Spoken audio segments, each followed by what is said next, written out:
it is deafening, it is blinding, it is suffocating. And anything of my chute procedure that I know how to do and that I've done thousands of times, I forgot, completely forgot. Jay Dial is the former bull rider turned rodeo announcer who is revolutionizing live events by building a community from the ground up. My uncle's a race car driver. My other side of the families are either lawyers or judges. So, I mean, there's, and then my dad was military. Of course, my older brother's military. So it's either military or legal on the other. I just really did not have a start in rodeo or cowboy life for that matter. I mean,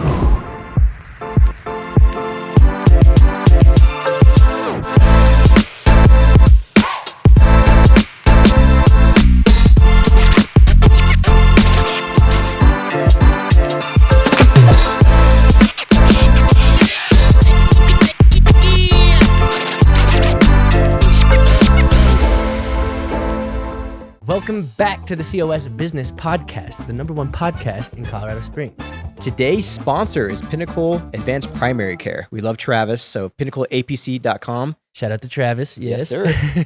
All right, so today we have a pretty special guest we're excited to have on, who's putting on some great things in the community, doing great things for the community. We got Jay Dial with the Pioneer Rodeo. How's it going, man? That's good, brother. It's good. How are you guys? It's good pretty to see good. you. Oh yeah, it's a pleasure, man. I feel like we've had a blossoming like friendship that's come over and over the past couple months, and I was so excited to introduce you to Andrew. Yeah, it's my first time meeting you. I was gonna say, well, and what came up to the degree of like, I need your facial hair, really, because this is not happening at all. I've never gotten a compliment on my facial hair before, so I appreciate it. Really? Thank you. it fits well. Yeah, thank you. I actually, what's funny is I've never gotten a compliment, and this is the first time I've actually ever groomed it. So I trimmed the sides. So maybe that's like well done, pushing out the, the fullness. That's the difference between 34 and 24. Exactly.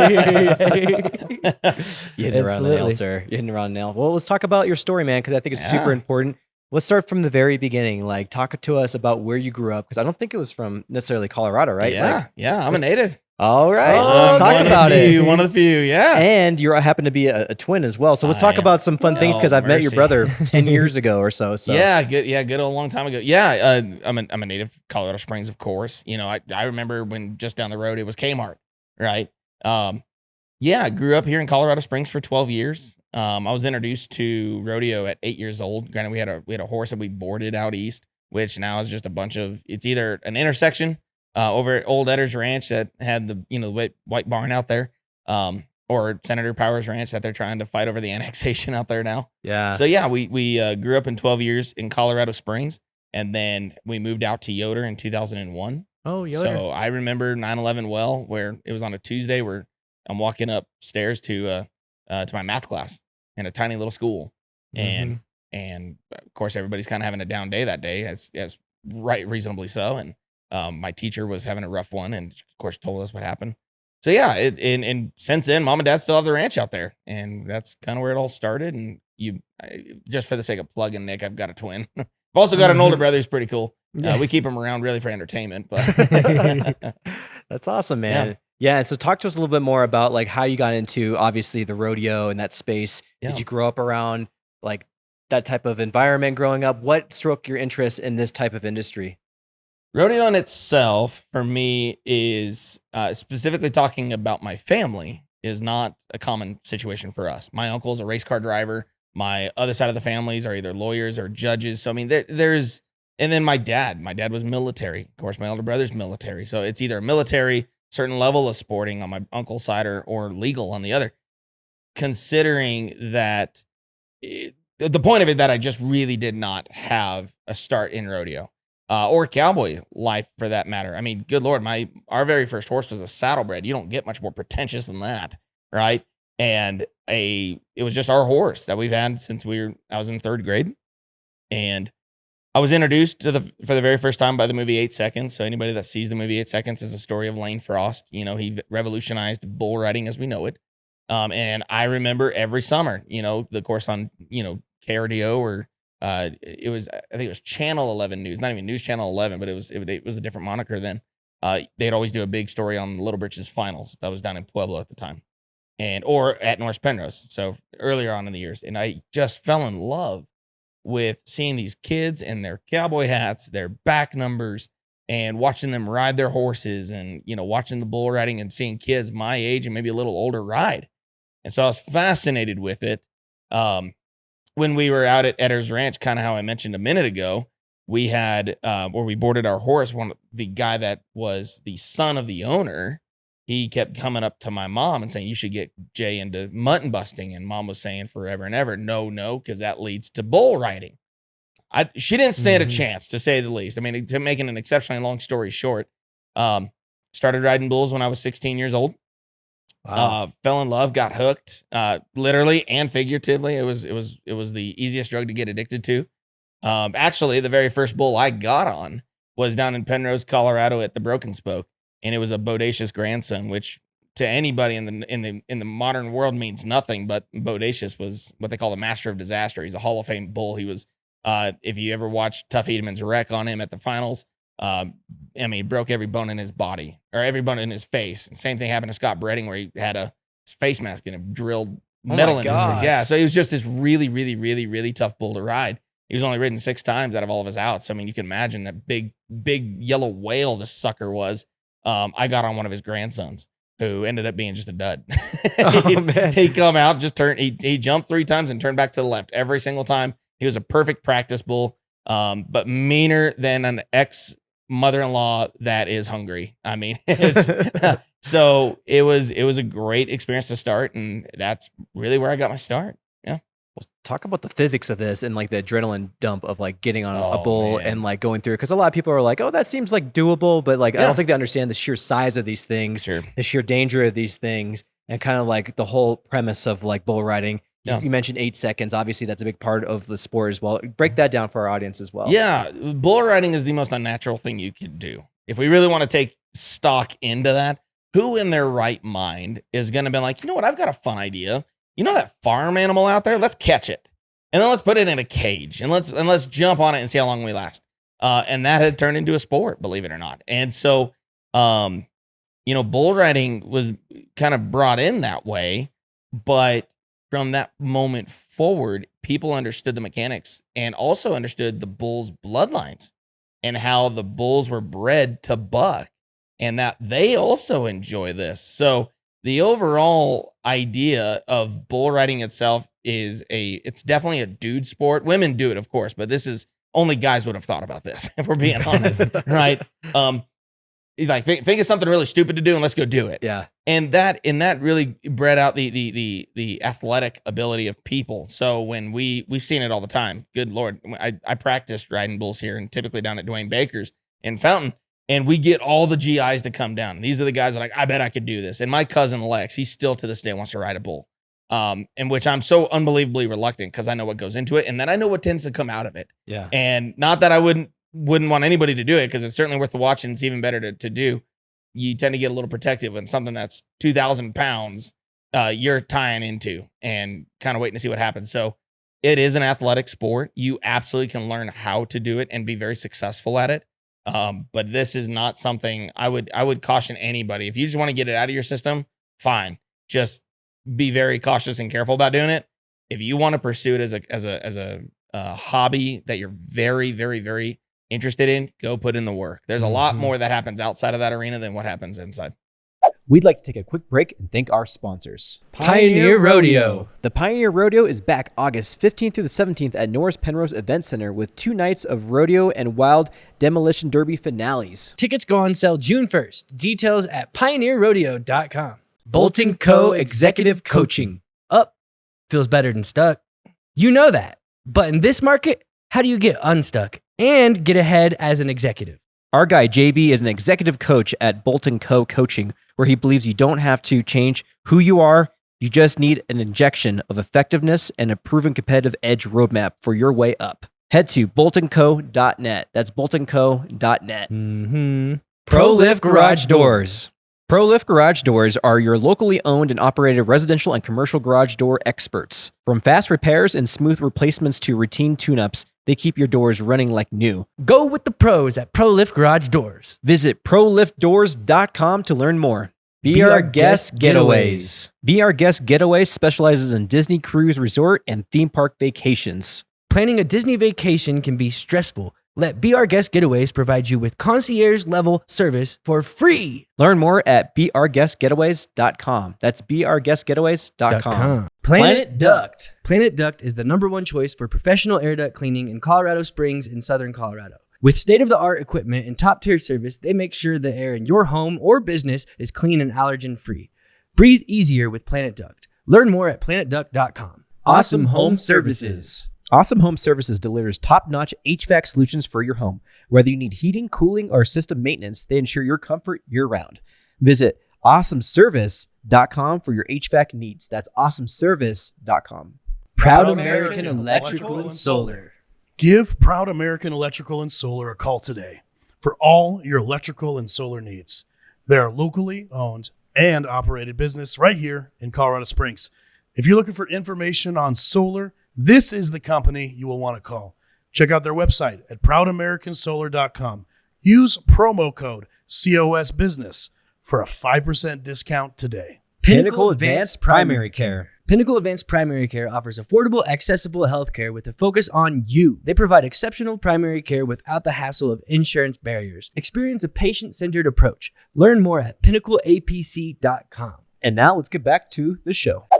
There seems to be a lot of culture here in Colorado Springs with, the rodeo culture. Do you know the history of that? Actually, it started all right here. Oh, really? It started all right here in Deer Trail, Colorado. Was the very first recorded rodeo back in the mid 1800s. And it's been a debate between here and Prescott, Arizona, where right now, still to this day, they still claim that they're the longest running rodeo. They don't have it. It's Deer Trail, Colorado, and Deer Trail still runs. By the way, it's still a very much of a rodeo town. But you're right. I mean, this was kind of a settlement of the cowboys, of the pioneers who came out here for gold rush. But go figure that somebody that's bored in Eastern Colorado is going to load up, is going to make a sport of cowboying that is done on a ranch that people just do naturally, and says who can do it quicker and faster. It's like fence building, really, but not near as much fun to watch. Where you briefly mentioned like training for it, and you're like, if you train for it, like what does that entail? Because I remember the first time I met you, we had a great conversation. Then you got up to me and shook my hand. I'm like, holy crap, this guy's got like Good Lord. a strong handshake, and he just like calluses over your hand. You have big hands, but like I don't know if that's through training or what that's from. But like talk a little bit more about the training and what gets you ready to ride something that's 2,000 pounds. Sounds insane. Yeah, we start with a fifth of Jack and a 6-pack. If we're being honest. No, there really is a lot, and of course there's some debate about training to ride bulls. If you look at JB Mooney, homeboy never lifted a weight in his life. He'd go out to the barn and bounce on a ball. A lot of people learn how to ride bulls riding a bareback horse, not bareback bucking. Literally, just you got a saddle horse that doesn't have a saddle on. You just go ride on it and you just run around.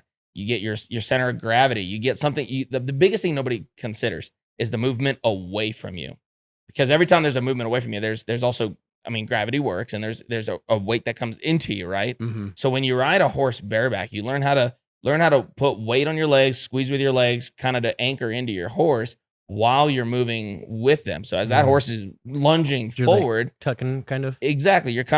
You're allowing that momentum of your body to move with him to anticipate that movement forward, right? It's what bull riders and professional bull riders would call a jump for jump moment, is when that bull comes up, your momentum is coming up with it. So you're shoving all of your weight on top of your legs. You're what they call reaching. You're pressing your chest as hard over his shoulders as you can to take a lot of that power away, which is impossible, of course, but it's the only way that you know how to meet that. So that's really where a lot of training comes in, is when you're riding your saddle horses. Now, of course, it's a very, very, very intense, physically demanding sport, right? So anybody that is in the gym, you see a lot of CrossFitters. CrossFitters would do very well at riding bulls, to be very blunt. Bodybuilders would not do well at all. You can look great in a cinch shirt and cinch jeans. Not that I'm sponsored by Cinch. I just feel like they wear better. But you can look great in one and fill it out, but that doesn't mean nothing. If you can be muscled out and that bull will look at you and spit, right? Versus a CrossFitter who has a lot of that endurance piece. Your muscles are big, but they're used to a lot of oxygen. Mm-hmm. So those are the kind of guys that are used to a lot of not accentual. What's the word am I thinking of? A lot of effort at really fast at a really short amount of time. Explosiveness, agility, explosion. they would be very, very good rough stock riders in general, not just bull riding, but saddle bronc riding, bareback riding. Yeah. Makes sense. Yeah. And then so like you were learning a lot of this stuff. You got really interested in this Mhm. stuff, and you're competing, I'm assuming, for quite some time. Absolutely. When did you start making that transition of like, okay, like, or do you still ride and you still do that Good thing? Lord, no. Yeah. So what was that My wife experience would like? shoot me dead in the forehead.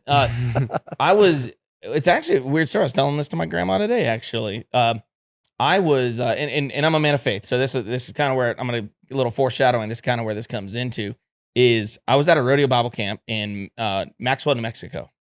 Now, mind you, and forgive the length of the story, of course, but what would happen, bull riders and rodeo contestants, they all go through their own process.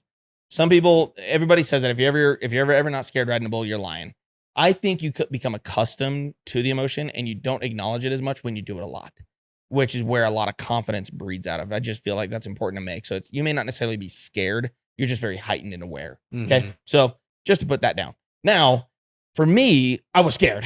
Definitely afraid. I would show up, and I would even show up a week ahead of time, and I'm nervous about my draw. Okay. Scared out of my mind. I'd show up, hang my bull rope. I'd end up finding out who I got, and my anxiety would drop a little. But then it'd kick right back up whenever I'm looking at him in the back, his back pin, and I can see that he's still waiting. It's that anticipation. And I'm like, oh, just get it done already, please. Right. So I'm tired of waiting. And then it'd go back down whenever you get in the alleyway, but then it'd spike back up because now he's about loaded in the bucket chute. So it's like this big, ugly roller coaster, but it all go away when I'd get into the bucket chute. And when I'm in the bucket chute and I feel that bull between my legs, I'm literally warming up my rope and I'm doing all of my chute procedure on this animal. It all go away. It's all business as usual. Let's nod our head and go really try to make a good ride. Right. Now fast forward to 2013. I'm in Maxwell, New Mexico. And all of that fear that I felt leading up to never went away. It didn't go away at all. And at this point, I'd been riding bulls for 8 years. Wow. Here's the deal, because I will not say that I was even remotely the best. I certainly could not have made the top 100 in the PRCA. I would not have been one to make it to the finals in the CPRA. I was good, but I was not great. I've won several shows. I was not the best. There's guys that I was traveling with that could have outrode me 10-1. Just awesome. So to at least put that in perspective, but it was this particular time that I am on my bull, it says white bull, and my fear would not go away. It is deafening. It is blinding. It is suffocating. And anything of my chute procedure that I know how to do and that I've done thousands of times, I completely forgot. And so I've got guys coaching me and it's familiar, but I just don't know the next step. So I finally get all set and ready to go and I nod my head. Well, the bull he stepped out, but his hips dropped. He kind of drug his butt out of there. Well, it pulled me back off my rope. So whenever he actually bucked, it threw me into the dirt. I was well on his tail. So it slammed me down. Well, Sean Hogg, who made it to the National Finals Rodeo in 2010, it was one of the coaches, and he come up, kind of grabbed me by the shoulder because I'm a tiny little guy because he's 6 foot freak out over here. Yeah. Grabs me by the shoulder and goes, "Don't worry about it, Jay, we'll get you another one." I told him, I said, "Hang on to that. Something's not right." And he goes, "Okay, fine." So I put my gear up, I hung my gear up, and I'm kind of just watching the next couple bulls go. And I'm like, you know what? Let me just go step around a couple, meaning let me fight a couple. Let me just go play. And that's stuff that was fun for me at the time. I loved just jumping in front of a couple bulls and picking them up and whatever. I wasn't any good at that either, but it was just fun for me to do. Get done. Sean comes up to me and he goes, "Hey, we're about done. Do you want us to load you another one?" I said, "I actually think I'm done." He goes, "What do you mean?" I was like, I think I need to stop doing this. Well, as a man of faith, we're getting ready for that church service that night. And Tilt James, who I'll never forget, he's this wiry little pastor out of Southern Colorado.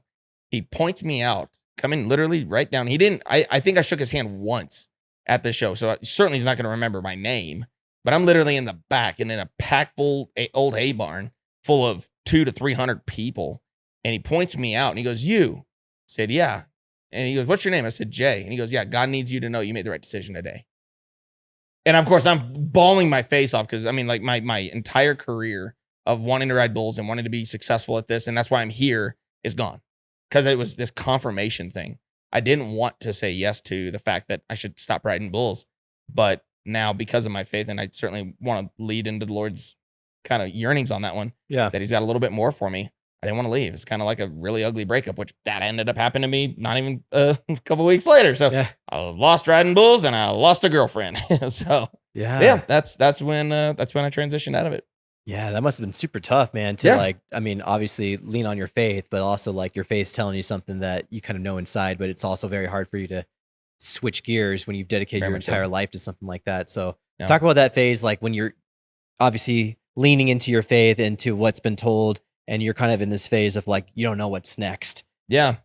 I don't know that I'll share this story or at least have a similarity with a lot of others, because I feel like there was something already hidden in the background that was already happening that I was just good at. And that was announcing. We kind of talked about it in our pre-show production here, right? So we were talking a little bit about my mic time and what I do on the side. Of course, I'm a rodeo announcer now, which is foreshadowing, right? But it was during that time, I was 19 years old when I picked up the mic for the very first time. I was at a bull riding in Burlington, Colorado. It was a Little Britches rodeo, and I just wanted to sound like Bob Tallman and Boyd Paul Hamus. These are my two heroes that I've listened to since I was 8 years old. So I'd already had that kind of going for me. I really enjoyed it. I've already announced several rodeos. I was okay, but it was different than anybody else. You know, it's just not the next up. It was some flair. So I was pretty good at it. I had a lot of fun with it. And so, moving out of bull riding was hard. It literally, the best way I don't know how to describe it is literally like a breakup that you didn't have the choice to leave. And I tried dating that girl several times. And one of my absolute dearest friends today is Joe Frost, and who really tried to help me work through that in college.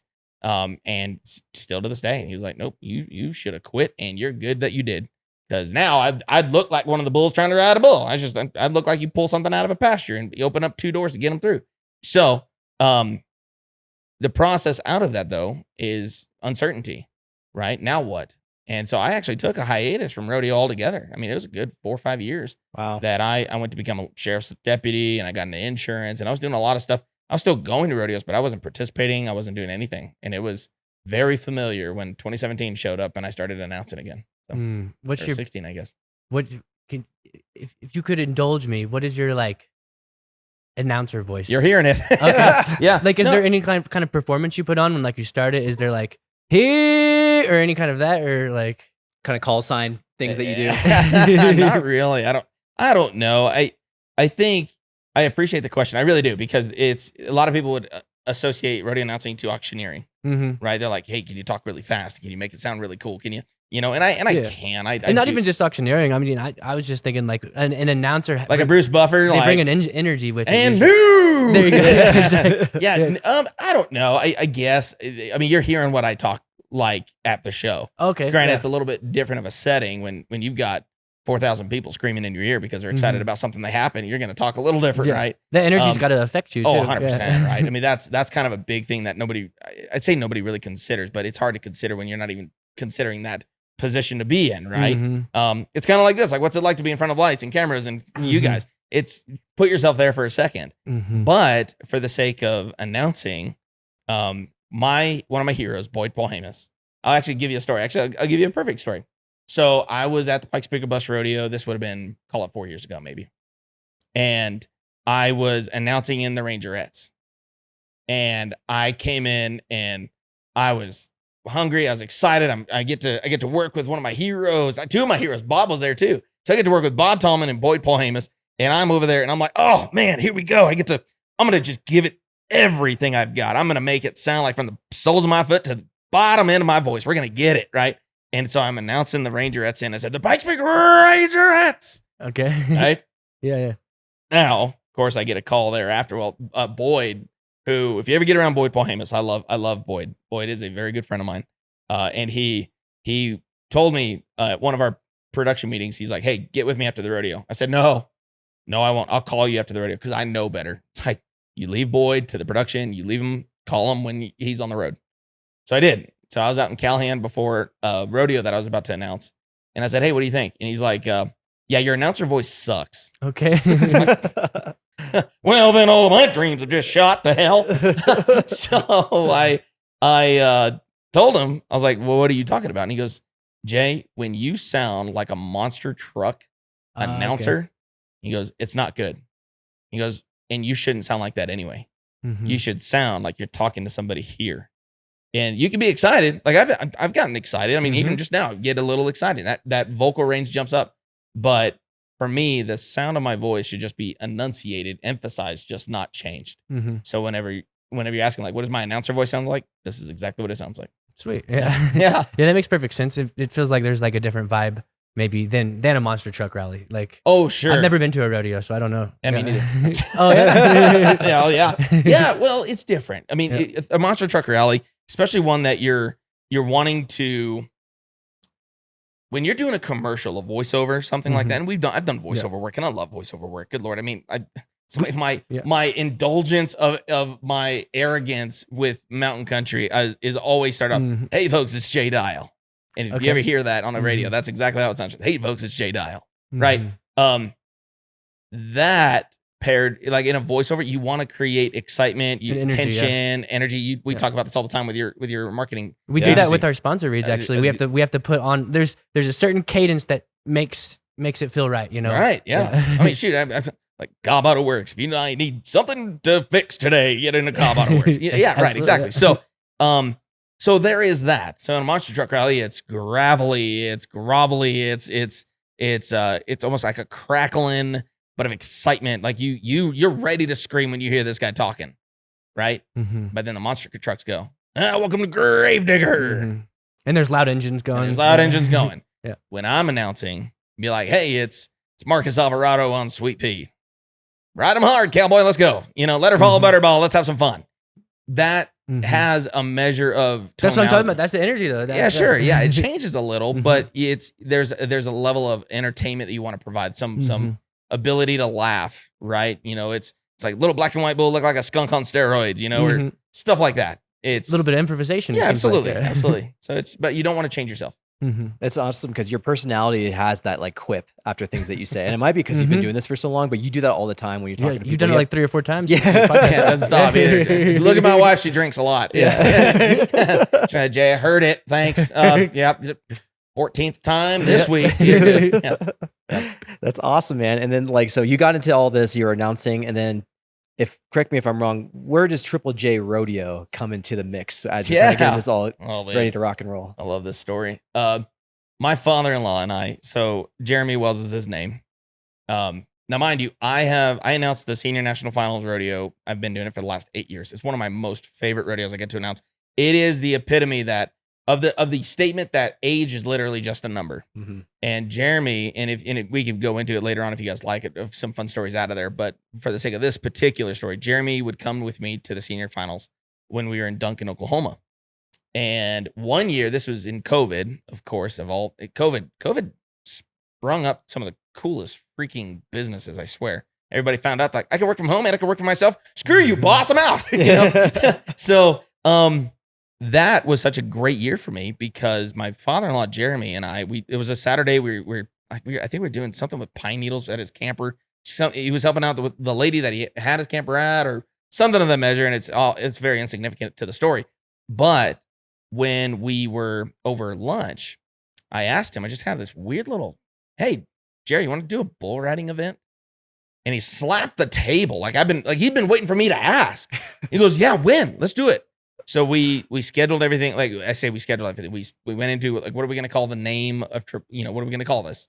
It's like, well, we were so dead set on at least Double J. We're like Double J Rodeo. I'm like, not Double J. It's just Jeremy and Jay. It's kind of like Josh and John's or, so whatever else. Like it's everybody, Jay's all over the place. Right. So like, what about Triple J? Cause he's got 3 brothers.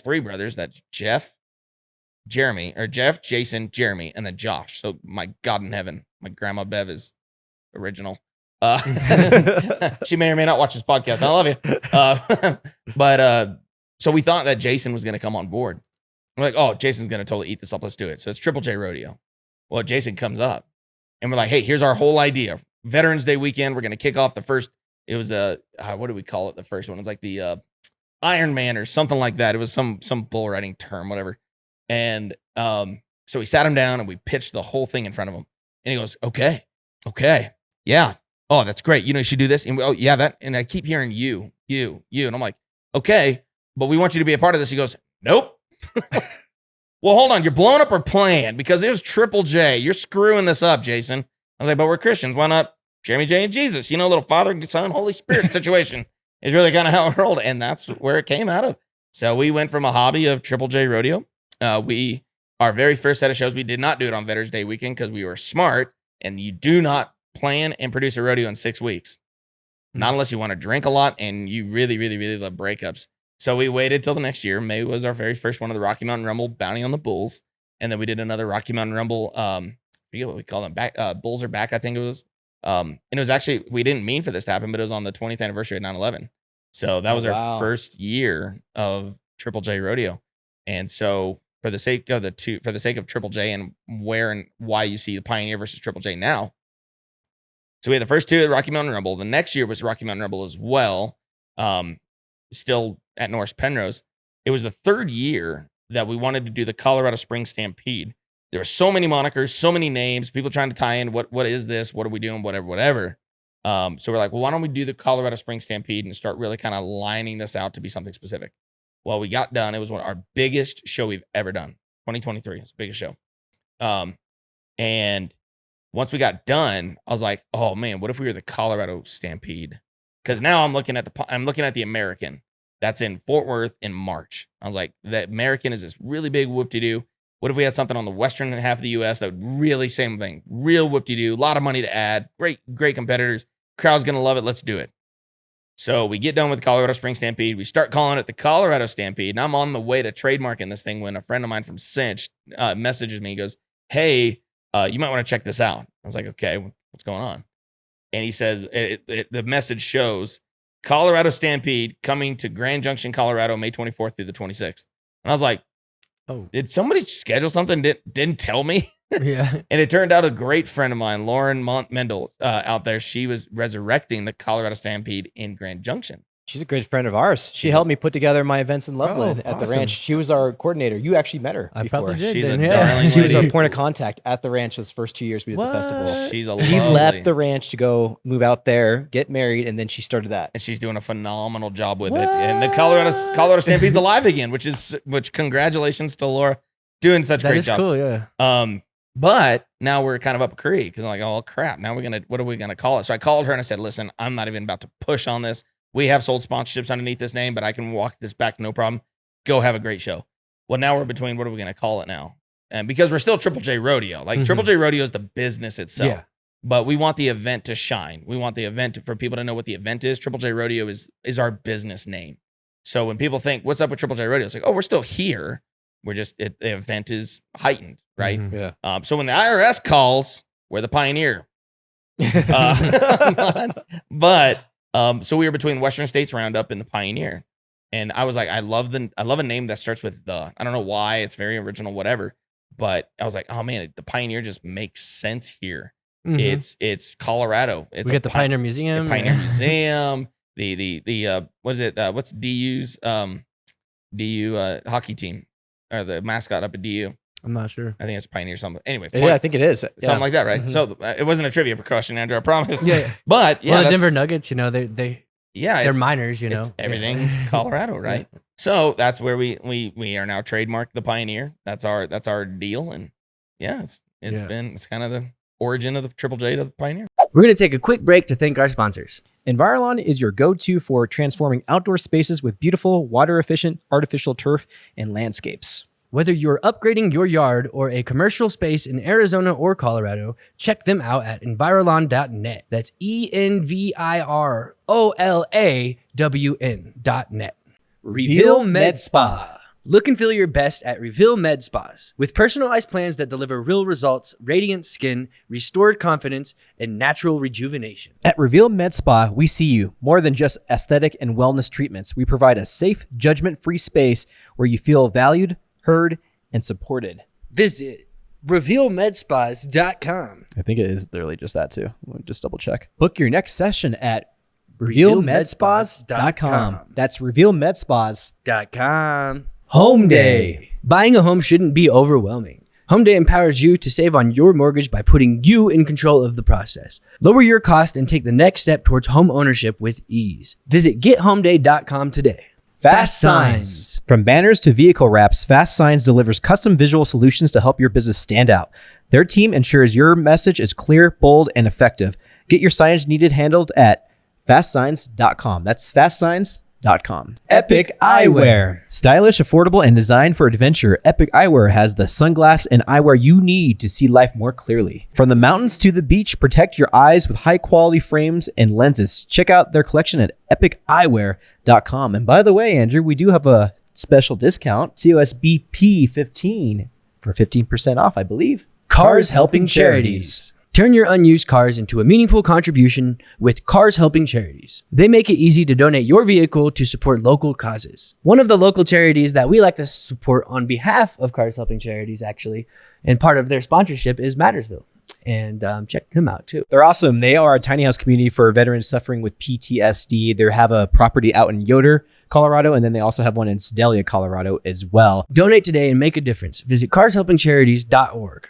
That's carshelpingcharities.org. Dream Accounting Solutions. Take the stress out of managing your books with Dream Accounting Solutions. They provide reliable expert accounting services tailored to small businesses. Simplify your finances at dreamaccountingsolutions.com. That's dreamaccountingsolutions.com. Exponential Impact. Exponential Impact is driving innovation and entrepreneurial success in Colorado Springs. Supporting startups with mentorship, funding, and community resources, they help businesses grow and thrive. Learn more about their impact at exponentialimpact.com. That's exponentialimpact.com. And now let's get back to the show. You saying Stampede reminded me that I actually have been to a rodeo when I was like 13. Oh, man. And it was none other than Dolly Parton's rodeo, the Dixie Stampede. Oh, boy. Down in Mississippi? No, down in Branson, Missouri, actually. Oh, sure. Okay. Yeah, and I don't know if you've heard of it. It's like a whole like dining experience, like kind of what JW is doing with, you know, the like have that dining experience, but like every seat is like that around like the center part, and like they have like a show that they put on, like they bring out like a full course meal and everything. That's fun. I had a fake strawberry daiquiri, you know. So, so you had a strawberry lemonade. Yeah, exactly. Yeah. And I remember that. Yeah, that was a really awesome experience. Yeah. It was really a really great production too. I mean, I don't know if that's similar to what you're doing. No, yeah. No, we deal with brisket sandwiches and bleacher seats. There you go. So it's a traditional rodeo. Absolutely, absolutely. Well, I mean, like what you get. I mean, if you're gonna watch the beef buck, you might as well eat it. No, for sure, exactly. Yeah. But that just reminded me. I just I've actually been to. I don't know if that would be considered a rodeo though. Maybe it's something different though. Well, let's fix this, Andrew. Let's bring them. Who's coming? We're doing it, man. We're doing this. We're all coming, man. We're all going to be part of this thing. I'm excited. And I didn't even know about this connection with Laura. I mean, I know you knew Laura and we talked about that, but I didn't know that was going to be the name. Yeah. And then because literally she left our event and went and started that. And that's why we were upset, because the following year we didn't have her. Right. Because we were like this. I mean, even Edgar filmed her. She has these little bulldogs that she used to have. Yep. And so Edgar filmed her at with the festival. Like, it's a dog friendly festival. So he had like a close up of the dogs in my promo video. Yeah. And she's a sweetheart. Her whole team out there has done a phenomenal job with Colorado Stampede. I'm so glad that they resurrected that. It fits in Grand Junction. It's such a staple out there. I mean, so many huge local talent, our rodeo talent has been out there, and they still come. So. And even actually to that point, I mean, as we're talking about her show, Kirsten Vold, who's the daughter of the Hall of Famer Harry Vold. I mean, he was Duke of the Chutes. I mean, this guy had been everywhere. Who passed away a number of years ago. She's actually retiring, and she provided stock for Laura. Oh, wow! And so she brought the bucking horses and the bulls, and Kirsten, who's just you do not want to be in her brain without an energy drink, because you'll get tired, because she'll ruin you on rodeo. She's phenomenal. Oh my gosh, love her to pieces. Man, so talk about making that transition. Obviously, you were talking about the first 2 years. What learning lessons did you get? Obviously, like rider, announcer, organizer's a whole nother ball game, bro. Sure. Like that's completely different. Talk about the learning lessons of those first few years, and then obviously making a big impact in that 23 event. But like, what learning lessons were made along the way? Yeah, well, to start, my twin brother Nick, who you know and I love, I'll say you don't love him, sure. So yeah, Nick told me. So I even have to back up a little further, if I may. So in 2017, I went to a rodeo announcer school, which you're like, I don't remember seeing that at job fair, you know. But it was a school, and Chad Nicholson, who was a pro rodeo announcer, who God bless him, he's since passed in 2019.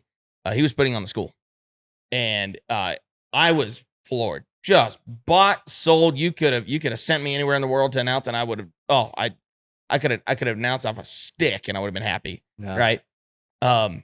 Get done and get back out of that. And Nick comes up to me and goes, dude, why don't you put on your own show?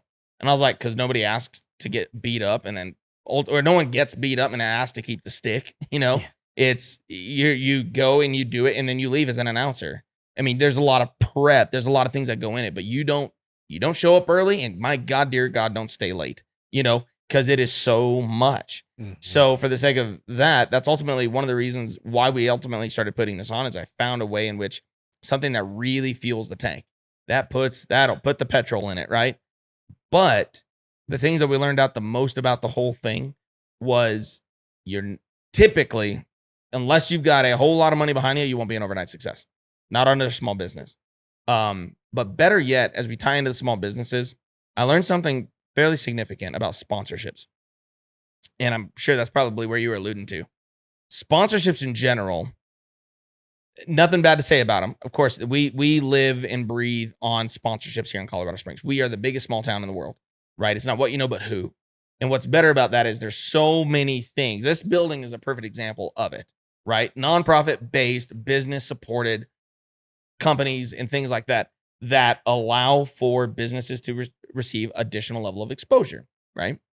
So after we get done with the first year, we realized that we did the same thing everybody else did. We hung banners, we said names, and we called it a day. We achieved our obligation. We gave you some tickets, we gave you some food, we showed you a good time, and thanks for coming. Well, that's awesome if you only want to do it once. But we didn't. We want to make this our life. I want my two boys to see this and hopefully in some cases take it over. So coming out of the first year and going into the second, we realized we had to do something different. The thing about sponsorships, and I'm very passionate, this is probably for the sake of equally passionate about rodeo, I'm more passionate about how businesses are treated for the sake of this. Not that they're treated bad, not that there's any ill will towards anybody that offers sponsorships. I just don't think we've thought outside of the box enough. I think we all do the same thing. Mm-hmm. We just don't think to question the manner in which we do it. Meaning, we all think about the same level. If we're at a golf tournament, we're all going to have hole sponsors. We're all going to have liquor cart sponsors. We're all going to have a brunch or dinner sponsor. It's all going to be the same. If it's a rodeo, you're going to have banners on a panel. You're going to say their name in the air a few times, and you're going to call it a day. Well, what about for the businesses? Because that's a menacing statement whenever you get a company to come back and say, I didn't see much out of it. Well, I'm sorry. I told you what I was going to give you. How about you come back and do it again? You see what I'm saying? Mm-hmm. So we wanted to change the game on this. And that was the biggest learning lesson out of that was we've got to figure out a way to provide value for businesses that does not solely start and stop at a rodeo. Meaning in a 4-hour period, you're going to get, booth time and space, networking time and space, but realistically it's about 4 hours and then you're done. That's a hard value proposition. We wanted to extend that. So what we've done with the Pioneers, we've extended this out to a year. I'm actually really excited about it because 2026 is going to be the biggest shift in our partnerships that we've ever seen, to include another event. So the Pioneer, another event, networking opportunities, media placement, additional referral promoters. So other people that are keeping our businesses top of mind. There is multiple touch points as a means for the sake of the year, January 1 to December 31st. That is not solely sent around the Pioneer. It's community. So we have built a Pioneer community of businesses that for the sake of success and return on investment, you're going to spend the money to be a part of it, but you most certainly should see that in return, whether that be additional effort in via networking, whatever, or at boothing at our shows, or you'll see the non-effort top of mind where you have no less than 4 other businesses thinking about you, and not even just thinking about you, but thinking about how they can send business your way. So we've set up this system next year that all of these businesses that are a part of our system will at some point see measurable return on their investment, because it's not about a banner on a panel. It's about community. It's about people. This is a contact sport, right? And there's people that have needs. I've got businesses that meet needs. I had a call today. Actually, it's a perfect example, and I'll shut up about it. I promise. A buddy of mine called me that said, hey, my AC went out in my house. Perfect. I've got one of my partners is Josh Wolf with Falling Star Heating and Cooling. Love Josh, love Brad, love the whole team. That's an immediate phone call. Done. Hey, Kyle, meet Josh. Josh, meet Kyle. That is how that works. And it's weird because we've over-sensualized this in our networking meetings and referrals and, the responses on all this stuff and the requirements that we have to hit. Not here. We are actively looking. And what's more is we partner with people that are resourceful to not only look for the referrals to send to these businesses, but the business that are willing to receive them.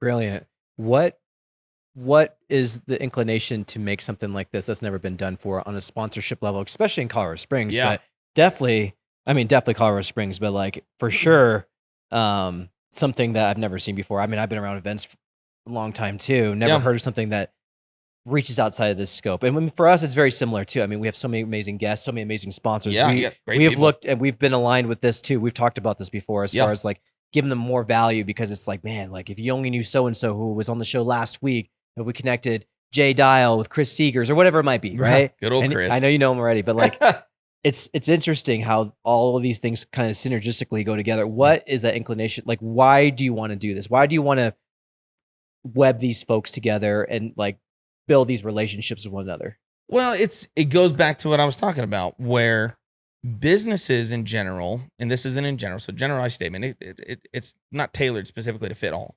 But in general, we as a promoter would say to a business, hey, look at the value I can provide. And then when they see this, they're like, okay, well, that's a banner on a panel.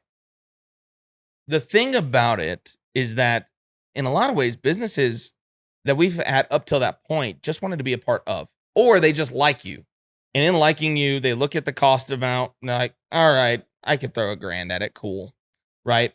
I'm going to get some cool stuff. I'm going to see this as a weekend that I can go do something fun for my team. And then that's fine. Then they get there. And then they see the amount of people there. And then they start looking at, like, I shook a lot of hands. What did I see out of that? That was a problem for me. Because again, whenever I hear back, we didn't see anything out of the rodeo. This is what's so interesting, is because it's an intellectual fallacy in a way. We initially signed up as a sponsor so we can have fun, bring people to it, and have no other expectations attached to it. But either A, as prices increase, or as longevity continues to happen. If all they did was continue to spend $3,000, $4,000, $5,000 over a several year period, well, now we're going to start asking questions. And here's the deal. Rightfully so. Mm-hmm. You 100% should ask, what did I see in return here? What is this bringing me that now I put this in my ledger every single year that I'm going to tell my accountant, make sure to write a check out to Triple J Rodeo. For me, that is the break, is why is it that I'm here locally? I genuinely love people. You and I have talked about this often, and you just get to find out. so, or at least your grasshopper does. So I genuinely love people, and I love meeting people. I love introducing people. I love being resourceful for people. It's a little biblical, I guess, but for the sake of needs, everybody has a need. Why in the world would I be quiet in September, October, November, December, or January, February, March, April, May, June, July? Yeah, leave out August. Why would I be quiet about my partners, my sponsors, when I am surrounded by needs throughout the entire year? And then what's more is what else can I be doing? If all I'm doing is offering value of hanging a vinyl banner that's wrinkled out and looks like crap, and no offense to those who use vinyl banners, I cannot stand up myself. But why would I look at that as saying, cool, that's all that I can do, when there's clearly more that we can do? And I don't mean to tout on myself, so forgive me for that, but when the value of people is so much more than that, then I want to bring it. I want to bring more to the table to say, listen, you're going to spend that money with me, but I want you to 3X, 4X, 5X that. You know what I mean? So I want to make the amount make sense, but I want to make the reception make far more.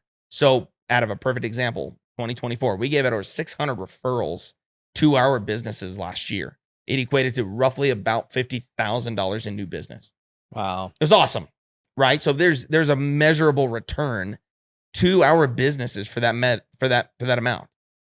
The point that we're trying to remain in is, I'm here, my team is here, a lot of our people are here, let's extend that offer. Let's extend that ability for our businesses, because it's not a lot, and it's exclusive. You realize how many HVAC companies are in town? Mhm. Electricians, plumbers, good Lord, there's realtors. You throw a rock in the air, it's going to come down on a realtor or somebody that knows one. Yeah. A lot of them, they just need one lead. They can probably just one lead from the actual event itself, and that pays for the investment itself. So you're doing more on top of that, you know? And that's okay. So that's a good point, Andrew, because you bring that up where we talk about, hey, if you see this out of the rodeo, you just paid for yourself. This is great news for me, because if all you did is come to the rodeo, I'll do you a better one. My mortgage lender, our very first rodeo, the Bounty on the Bulls, signed 7 loans. That was in 2021. What else was happening in 2021? 2% interest rates.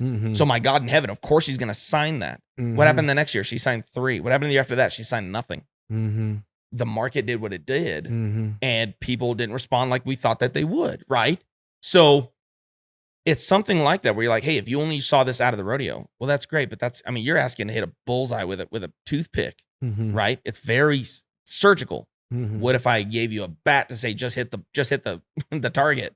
You know what I mean? That's kind of the concept that we're bringing, and I think that's what's being missed in a lot of our local events, whether it's a gala, a golf tournament, a rodeo, basketball, little league. It doesn't matter.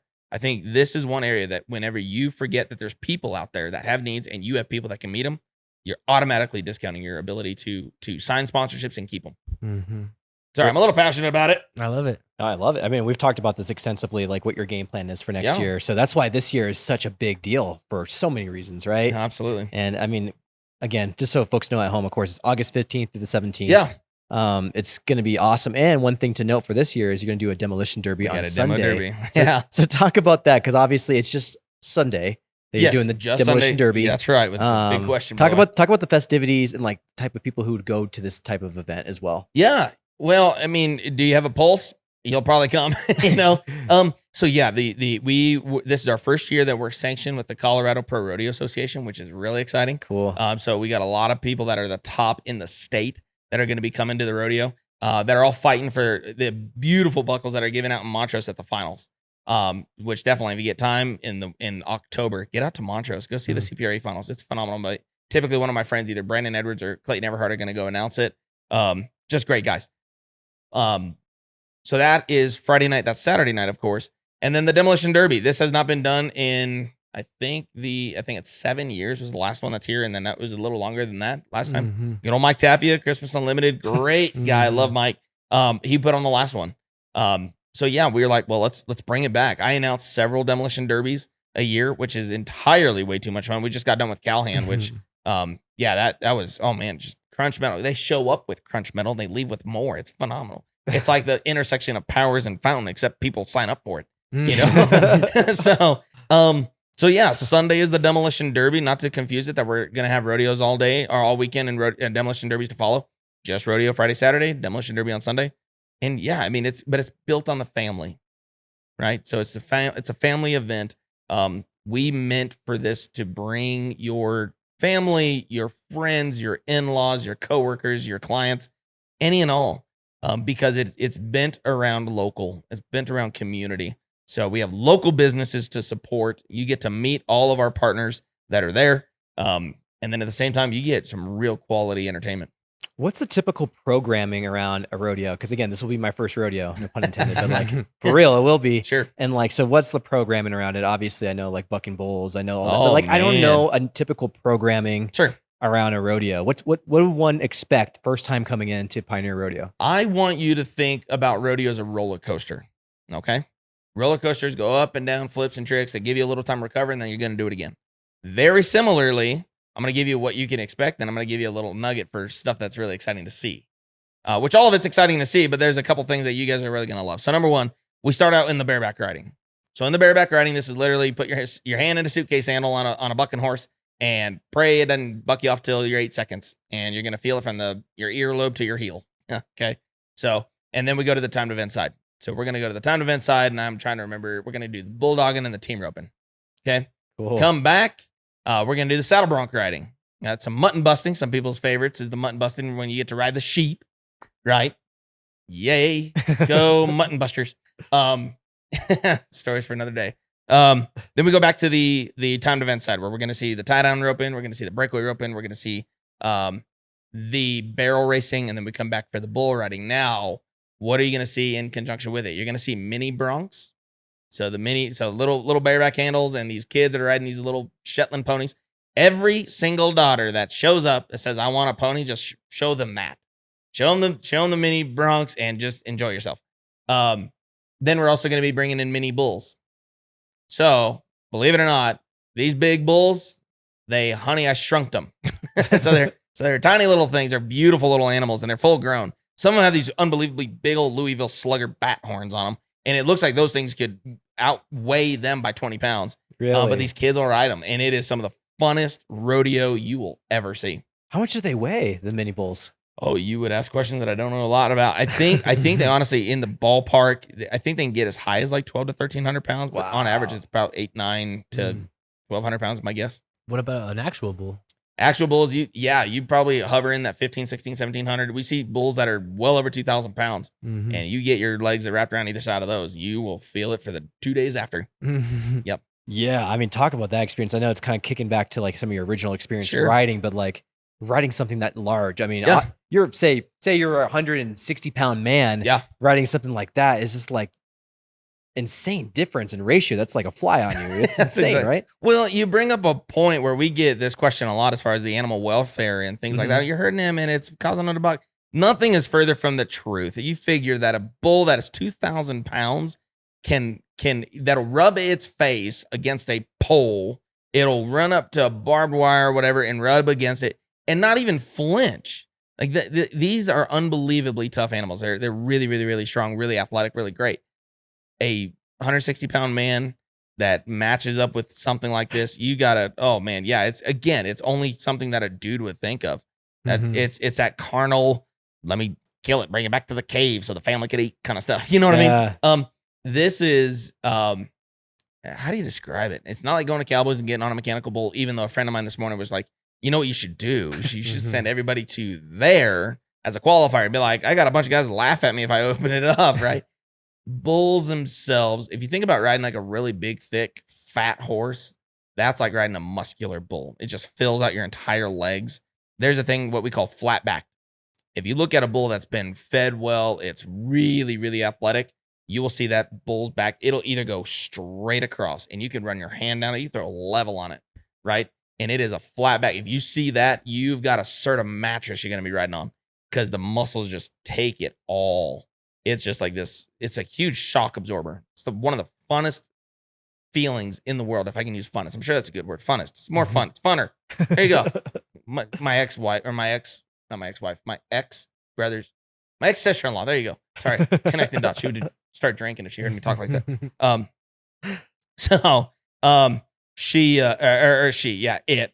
bull, not my ex. I'm like, I'm excited how you compare the two. Bull, yeah. Well, my twin brother and my older brother would be shooting me dead in the face if I even went any further than now. So I'm gonna leave it exactly at that.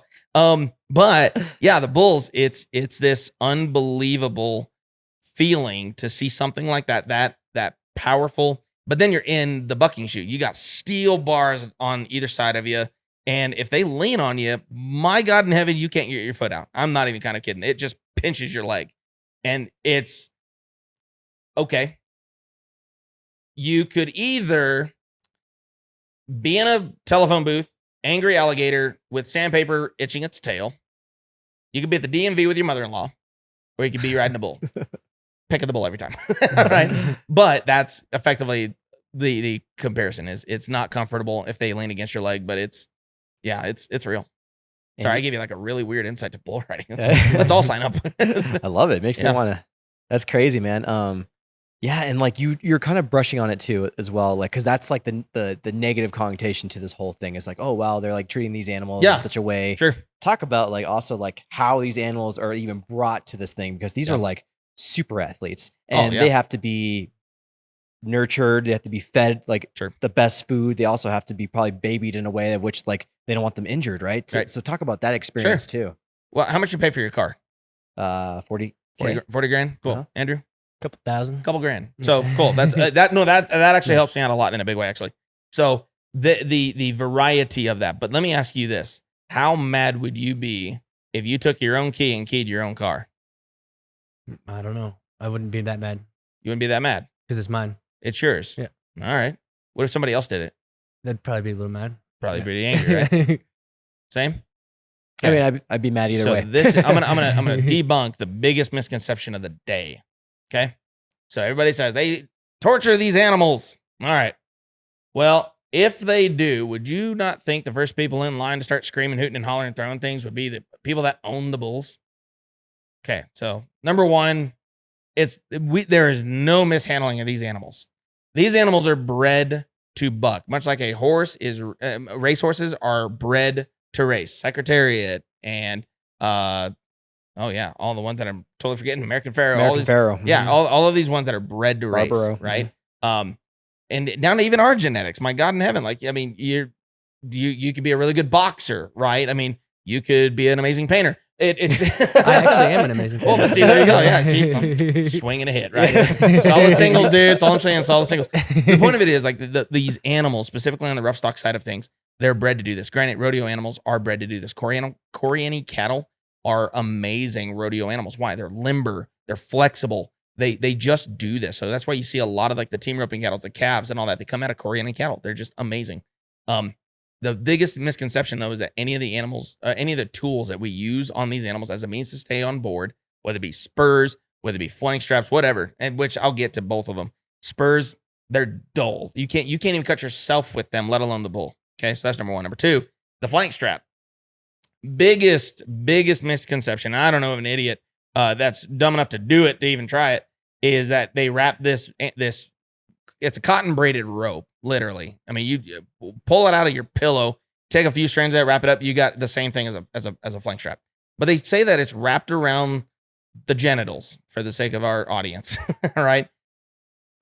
Okay. Well, come to the rodeo and see how hard that would be. It's impossible. You're not going to reach down, flip a little hitch, and hope to grab both boys and tug it up tight and assume that that's to happen. Plus, I don't encourage you to go to Google on this without supervision, but there's pictures that you can see that thing is not tied anywhere, and you almost kind of feel bad because I mean, be like that would hurt. So there's only one story that I laughed my head off. No, I'm gonna leave that story alone. I'll leave it alone. We got cameras. So, but yeah, it's for the sake of the tools and for the sake of what we are doing with these animals. They are very well taken care of. If for some reason that they get hurt, and honestly, what actually happens, because animals are animals and they will play with each other. So you'll see them butting heads or pushing each other around, or they will fight, much like humans. They get hurt. It happens. It is not because they've been shocked, prodded, poked, and pushed and all that. That doesn't happen over there. It just doesn't. They normally, when they get hurt, it's because they hurt each other. If that were to happen, that bull does not get bucked. That bull actually comes out of the draw if it's at the rodeo, or it doesn't even go on the truck at the ranch. It gets seen by a doctor. It gets great medical care. When you are paying either $2,000 for a really good practice bull or $40,000 for a PBR finals bull, you are taking care of these animals. And what's crazy, a lot of people think that these are just these rogue animals that are mean and angry at everything. They're not. If you see, so going back to Lane Frost Day, right? Red Rock was one of the most feared bulls there at the time. He was this high-horned brindle that absolutely would run you over. He was extremely athletic, very, very, very talented. And Lane, they did a challenge of the champions, and Lane ended up riding him 3 times, okay, which is great. Now, that bull in the arena would mow you down. It is like it's got a heat-seeking sensor on its nose, and it's looking for you specifically. That same bull you put in the back pens, you're scratching on it.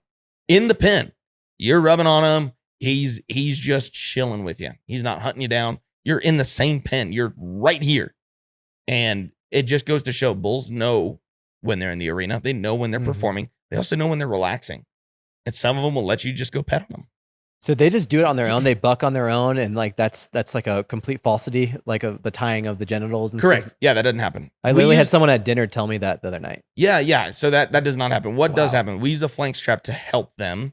It is nothing more than that of a belt. If you think about a belt on us, what happens whenever that flank strap is around there, it's like a twitch. It's like a little, they're kicking out at it. It also slows them up. So like if you think of the Mexican fighting bulls that we do here, so it's not like what they do in Mexico. It's what they do here. It's where the bulls will run after the cowboys and they just try to miss them. They'll actually put a flank strap on them because it slows them down. If you get a Mexican fighting bull that doesn't have a flank strap, boy, howdy, you better hide the kids because it will get Western and in a hurry. So the flank strap actually helps these bulls collect. And whenever we're training them as yearlings, I mean, we're talking 1-2 years old, they have a flank strap on, they got a dummy on, and I'm not talking about a person that nods their head. I'm talking about an actual steel dummy. They'll put them both on them, and they will go figure out their trip. They'll go out and they'll turn back to the left, or they'll go, jump out and turn back to the, or they'll just bail out in the air. But better yet, what's more important, if they don't have it in them, they won't do anything. They won't do anything. They'll just walk out. So it doesn't make them buck. Their blood makes them buck. And none of them, there's a time that all of them say, I'm just good. Thanks. Interesting. Oh. Did you hear? I'm a big UFC fighter. Guy. Love UFC. Like I love UFC. But Dana White has a bull named Twisted Seal. Have you heard of? He's from a trailer. Dennis. Oh mercy, Dennis. Oh gosh, I'll have to look it up later. But yeah, he's a co-owner of Twisted Steel. Beautiful bull. Yep. Is he pretty good? He's very good. Actually, interestingly enough, Donald Cerrone was supposed to ride him at I think it was Nashville a couple years back, and Donald Cerrone pulled his bicep clean off the bone in the practice pen with Dale Brisby. That's crazy. So, yeah. And just for folks at home, Donald Cerrone, actually he's from Colorado Springs too. He went to Air Academy. He sure did. And he was like one of the most famous UFC fighters. And he traded Colorado for New Mexico. It's like, I know you been hit in the head a lot, Don, but come on, dude. Really going to settle for New Mexico? That's Cowboy Cerrone, right? Or, yep. Yeah. So you know him too, yeah? Only because of a sheath, actually. They do Sheath Underwear. They were a sponsor of the podcast, and sure, they do a lot of collaboration with him. I mean, they're the official underwear of the UFC, by the way. It's Sheath Underwear. It's Sheath Underwear. Hey, I mean, you got to. We're gonna leave it alone. It doesn't stop. This is why my wife should drink more. It's just podcast, man. You can have fun with it. We're fine. It's what you can go off the rails a little bit. We're on podcast. We're on podcast. Yeah, sure. It's. We got to protect the boys. Okay. Jay Dial's dialed in. Exactly. I'm dialed in tighter than a snare drum, dude. If I was with my twin brother, this thing would be well off the rails and people would be calling. Trust me.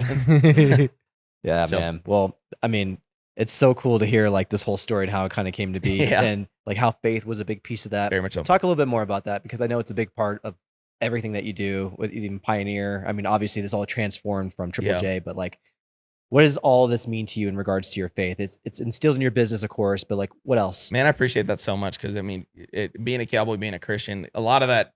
Not to shift gears because I'm a child of God. Period. Right. And I have an edgy side that if you get around me, we just laugh a lot and at things that we shouldn't be laughing about. At least at night in church. But the concept of faith in Triple J Rodeo was actually it was a concept that we called faith, family, and fun. And it's amazing. I'll tell you a story actually that kind of came out of this whole thing.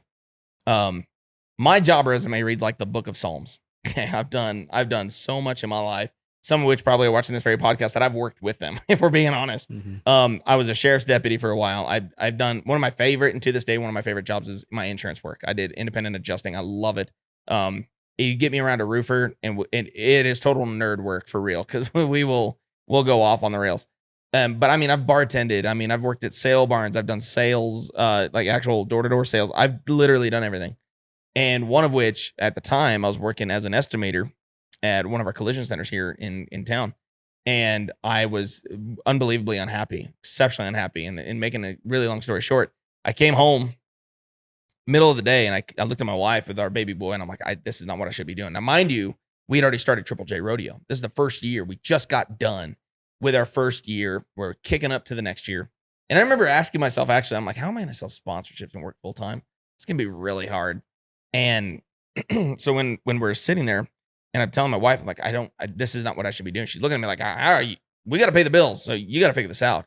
Well, it was at 10:30 at night and I'll never forget it. 10:30 at night. I remember the exact placement on my couch. It's dark. TV's off. Megan, Corbin, they're upstairs in bed. And I vividly remember hearing God tell me, you are to work for Triple J Rodeo. Like when people ask you work for Triple J Rodeo. And so that's where it started. And I think for anybody that's kind of listening, that you are unhappy with your job, you know that you are in the wrong place.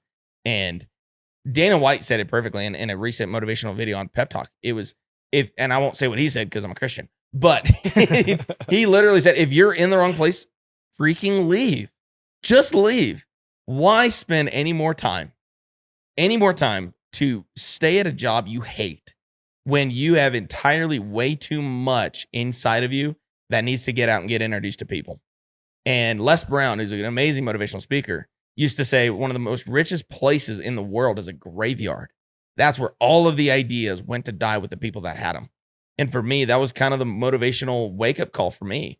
And with the amazing hand of God that's kind of been on us, that's opened up doors that I, to this day, still have no idea how it happened. Years that I don't even know how we paid for the rodeo, to be very frank.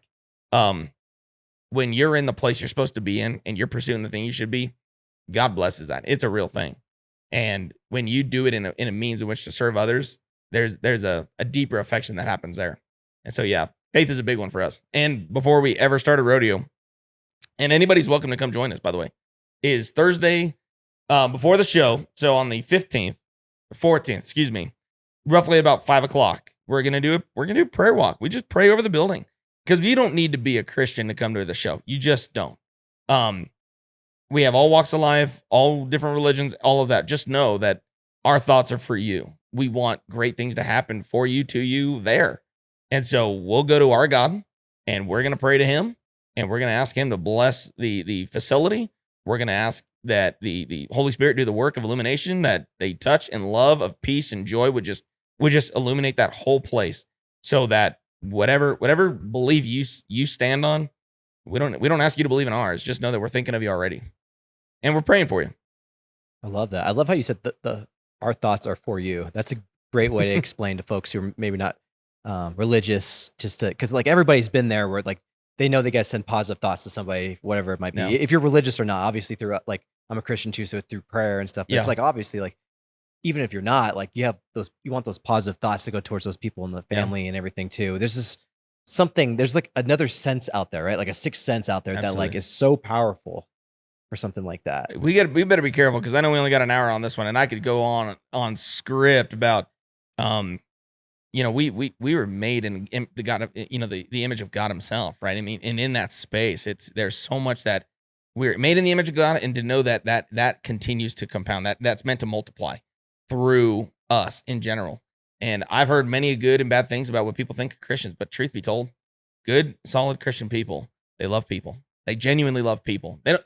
And that, again, I'm fighting myself to go down rails here, but we love people, and I love businesses, and I love people, and I don't understand to this day. I still don't understand this, where I'll go over to somebody, and I don't know if it's just a means of sounding to fill the space, or if it's a genuine level of hurt. But when I hear somebody say, "I just can't stand people," or "I hate people," and in my head I'm like, life's a contact sport. Don't do it by yourself. You know what I mean? Try to play dodgeball by yourself. You're gonna throw the ball in the air, and you're gonna let it hit you in the head. Right. To love people means to love opportunity. People create opportunity for people. People bear each other's burdens for people. And so when we're standing in the gap for people, when we think about people, now granted, we could get into entirely a theological debate about which religion's right. I'll just stand on the faith that I have through Jesus, that he's the real deal, and that what he promised was true. We want to talk about it, let's talk about it. But at the end of the day, I just want to love you well. He told me two things. He told me to love God and love people.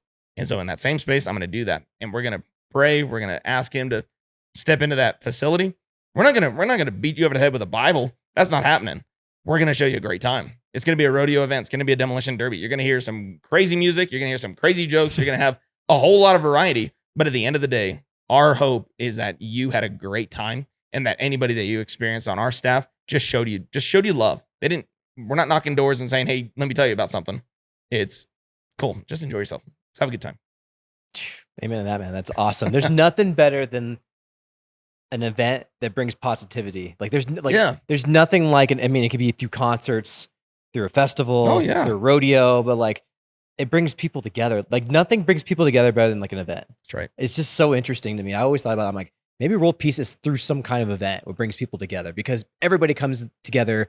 We're not discussing politics or anything. Exactly. We're just enjoying something. We're getting entertained by something, and absolutely, and like we're combining our spirits together to love whatever that is together. Absolutely. Well, it's a community thing, right? Yeah. And community was meant to commune together and to do life together. There's so much more. This is a perfect example. How much fun would this be if it was just me talking at a camera? You know what I mean? It's not. It's an interaction. Good Lord, we even got a grasshopper with us. This is cool, right? Yeah, a lucky grasshopper. What? Lucky grasshopper. A lucky. You know what? I thought I saw him on Mulan. That's why he's lucky. But the concept of life in general is out of community, right? And that's the thing is when we try to do it by ourselves, or better yet, or worse yet, when we isolate ourselves from our own community and we think we're smarter than everybody else, we could do it better than anybody else, we start stepping on people and intentionally offending people. I mean, you're making it really hard on yourself. But what if you didn't have to? What if the first thing that you did was give to somebody? I mean, what if you didn't look to get something, but what if you gave something?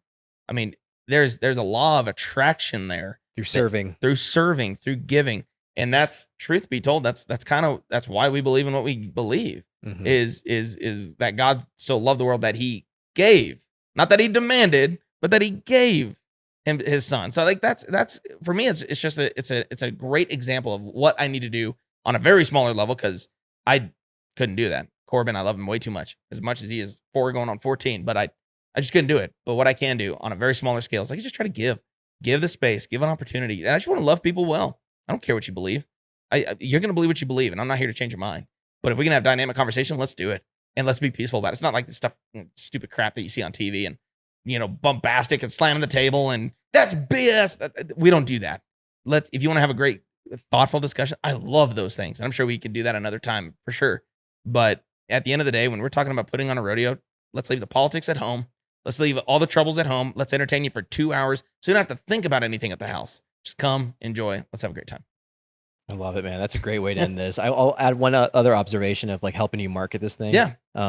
And I've told you this before, but like everybody I've ever, and of course, Flip and Maritza, I've helped them with the Best of the West Wing Fest. Best of the West Wing Fest. Yeah. It's like the people who organize, and I'm not saying it as a former one, but I just from my observation of you guys specifically, of the 2 events I've helped since I've not done my event, it's like you guys hustle so much, and I freaking love it, because like in marketing, like the one thing that we need to rely on is like the business to do their job, right? And like every time I call you, you're hanging up a poster, or you're getting business lunch, or doing this connection, or doing this sponsorship, or selling this group, whatever, corporate seating or tickets or whatever. Like you're on it. Like you are throwing everything, all your passions behind this thing. Thank you. And like it makes people like me super motivated to do my job with you as well, just because I'm like, man, like he's covering all the bases. I just got this thing to do. And it's a big thing to do too, but like you're covering all the bases and you're hustling.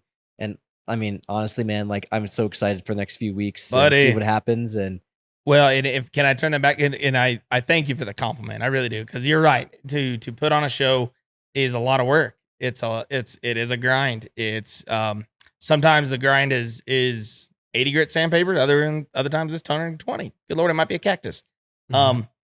But to turn that back to you though, because this set and our time together is just a minimal reflection as to the intentionality that you guys put into your business, and watching what you do. And of course, you and I work offhand, and for the Pioneer, Red Mojo does amazing work, of course, and is phenomenal. We've done well. Again, we do not have time because I can go on hours about how awesome you are.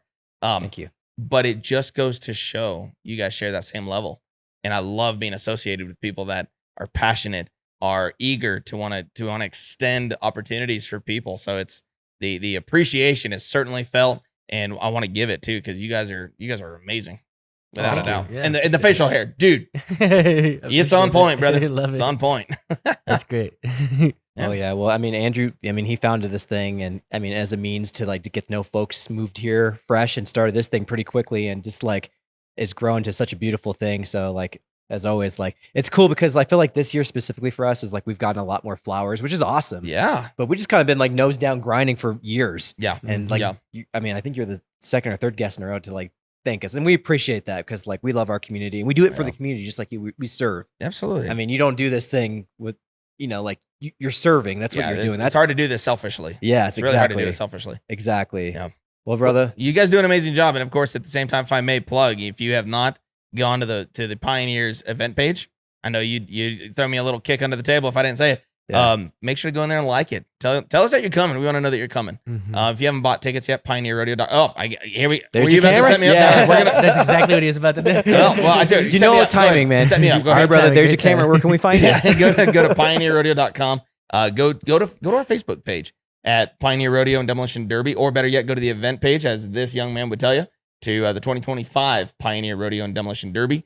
We'd love to see you. Of course, tickets are on sale. Better yet, type in Red Mojo for your coupon code. You're going to save $12 off of your tickets strictly because of this man, Marcus. So, love to see you there. Of course, tickets are actually going very fast, and you know this now. So make sure to get those very quickly. We got about 3 weeks left, and homeboy, you better hang on. It's about to get fun. Let's make sure to clip this so we can use that as promotion for the advertising. Absolutely, brother. You got that? Good? Okay. All right. This has been the COS Business Podcast, and we'll see you guys on the next one.